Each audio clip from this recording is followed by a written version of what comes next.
আসসালামু আলাইকুম। রাত 10টার শীর্ষ সংবাদে স্বাগত জানাচ্ছি শাহনাজ পারভীন। যত দ্রুত সম্ভব এমনকি ডিসেম্বরেও হতে পারে নির্বাচন, ডক্টর ইউনূস। শেখ হাসিনাকে ফেরাতে প্রয়োজনীয় কাগজপত্র দিল্লিকে দিয়েছে ঢাকা। আওয়ামী লীগ নিষিদ্ধের ব্যাপারে জনগণ সিদ্ধান্ত নেবে, মির্জা ফখরুল।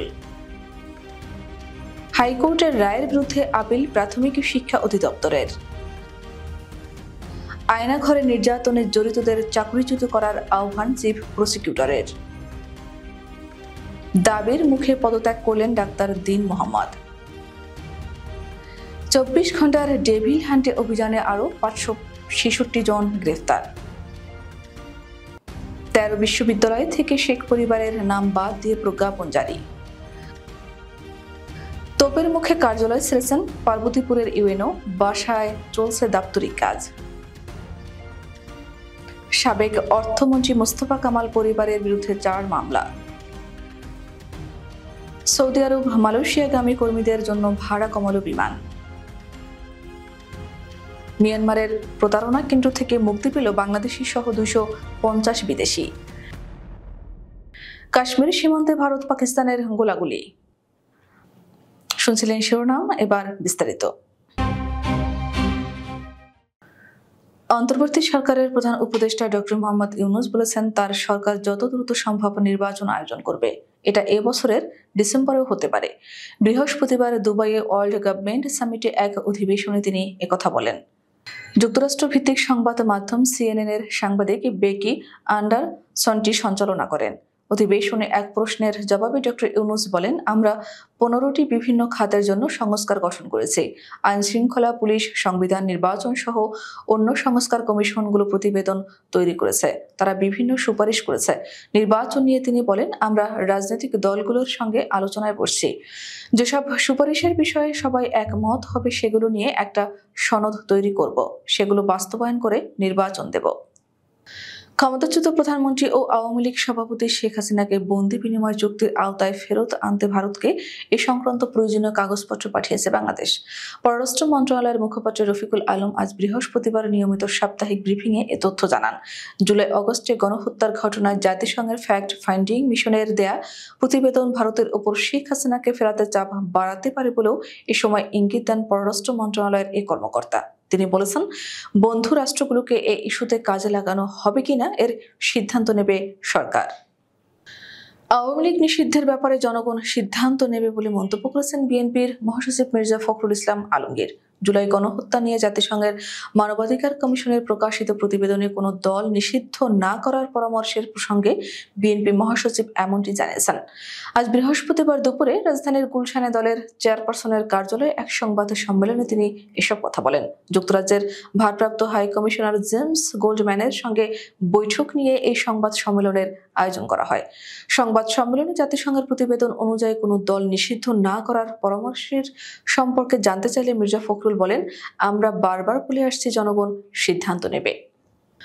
6531 জন প্রাথমিক শিক্ষকের নিয়োগ বাতিল করে হাইকোর্টের দেওয়া রায়ের বিরুদ্ধে আপিল করেছে প্রাথমিক শিক্ষা অধিদপ্তর। প্রাথমিক ও শিক্ষা অধিদপ্তরের পক্ষ থেকে এই আপিল করা হয়েছে বলে জানিয়েছেন ডেপুটি অ্যাটর্নি জেনারেল আসাদুদ্দিন। বৃহস্পতিবার সুপ্রিম কোর্টের আপিল বিভাগের সংশ্লিষ্ট শাখায় এই আবেদন করা হয়েছে। আগামী রোববার আপিল বিভাগের চেম্বার জজ আদালতে আবেদনের উপর শুনানি হতে পারে বলে গণমাধ্যমকে জানিয়েছেন রাষ্ট্রপক্ষের আইনজীবী। 6 ফেব্রুয়ারি 84% কোটা পদ্ধতি মেনে ঢাকা ও চট্টগ্রাম বিভাগে নিয়োগ পাওয়া 6531 জনের নিয়োগ বাতিল করে রায় দেন বিচারপতি ফাতেমা নজিব ও বিচারপতি শিকদার মাহমুদুর রাজির হাইকোর্ট বেঞ্চ। রায় নতুন করে 93% মেধার ভিত্তিতে নিয়োগের আদেশ দেন আদালত। আয়নাঘর বন্দিশালা নির্যাতনে জড়িত বিভিন্ন বাহিনীর সদস্যদের বিচার আন্তর্জাতিক অপরাধ ট্রাইব্যুনালে করা সম্ভব, এমন তথ্য জানিয়েছেন চিফ প্রসিকিউটর তাজুল ইসলাম।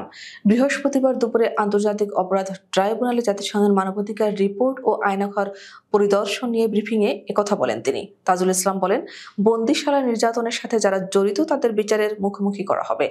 বাহিনীর পাশাপাশি জুলাই হত্যাকাণ্ডে জড়িত আইনশৃঙ্খলা বাহিনীর সদস্যদের চিহ্নিত করে চাকরিচ্যুত করারও আহ্বান জানান চিফ প্রসিকিউটর।